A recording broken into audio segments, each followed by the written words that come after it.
আসসালামু আলাইকুম প্রিয় দর্শক। হাসিনার অডিও নিয়ে বিবিসির প্রতিবেদন। জুলাই আগস্টের ঘটনাগুলো আইসিসিতে পাঠাতে বলল অ্যামনেস্টি। ন্যায্য বিচারের আহ্বান। আমরা এই পুরো নিউজটির দিকে যদি দেখি তাহলে দেখা যাচ্ছে যে ছাত্র আন্দোলন দমাতে আইনশৃঙ্খলা বাহিনীকে প্রাণঘাতী অস্ত্র ব্যবহারের অনুমোদন তৎকালীন প্রধানমন্ত্রী শেখ হাসিনাই দিয়েছিলেন। এমন অভিযোগের সত্যতা পাওয়া যায় বলে জানিয়েছেন বিবিসি। সেই প্রসঙ্গটি নজরে এসেছে মানবাধিকার সংস্থা অ্যামনেস্টি ইন্টারন্যাশনালের।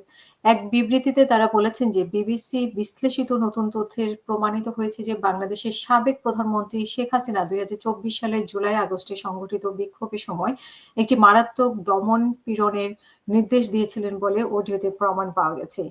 এই ঘটনার পরিপ্রেক্ষিতে অ্যামনেস্টি ইন্টারন্যাশনাল কর্তৃপক্ষ প্রতি আবারও সহিংসতার জন্য দায়ী ব্যক্তিদের জবাবদিহিতার আওতায় আনার আহ্বান জানাচ্ছেন এবং অ্যামনেস্টি ইন্টারন্যাশনাল বলেছে যে ২০২৫ সালে ফেব্রুয়ারিতে প্রকাশিত জাতিসংঘের একটি তদন্ত প্রতিবেদনে দাবি করা হয়েছিল যে বিক্ষোভের সময় ১৪০০ মানুষ নিহত হয়েছে এবং যাদের অধিকাংশই বাংলাদেশের নিরাপত্তা বাহিনী কর্তৃক সাধারণ ব্যবহৃত সামরিক রাইফেল এবং মারাত্মক ধাতব প্যালেট ভর্তি শটগানের গুলিতে নিহত হয়েছে।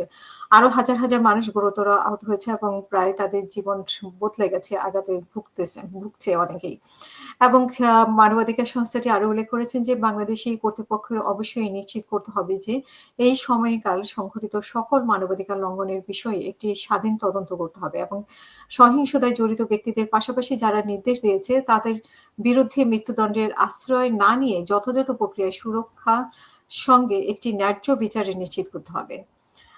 এছাড়া অ্যামনেস্টি ইন্টারন্যাশনালের দৃঢ়ভাবে অনুরোধ করেছে যে অন্তর্বর্তীকালীন সরকার জাতিসংঘের প্রতিবেদনে দেওয়া সুপারিশ অনুসারে যেটা ১ জুলাই থেকে ১৫ই আগস্টের মধ্যে বাংলাদেশে সংঘটিত আর ঘটনাগুলোর সনদের ১৪ নম্বর অনুচ্ছেদের অনুসারে আন্তর্জাতিক অপরাধ আদালতে পাঠানোর বিষয়টি বিবেচনা করুক। এর আগে এক প্রতিবেদনে বিবিসি জানায় তাদের বিবিসির আই ইউনিট ফাঁস হওয়া একটি অডিও টেপে যাচাই করে শেখ হাসিনার বিরুদ্ধে অভিযোগের সত্যতা পেয়েছে। চলতি বছরের মার্চে অনলাইনে ফাঁস হওয়া এই অডিওতে হাসিনা বলতে শোনা যায় যে তিনি আইনশৃঙ্খলা বাহিনীকে প্রাণঘাতী অস্ত্র ব্যবহারের অনুমতি দিয়েছিলেন। যেখানেই পাবে সেখানেই গুলি করতে হবে। তো আমরা দেখব যে কি হয় বিচারটা শেষ পর্যন্ত।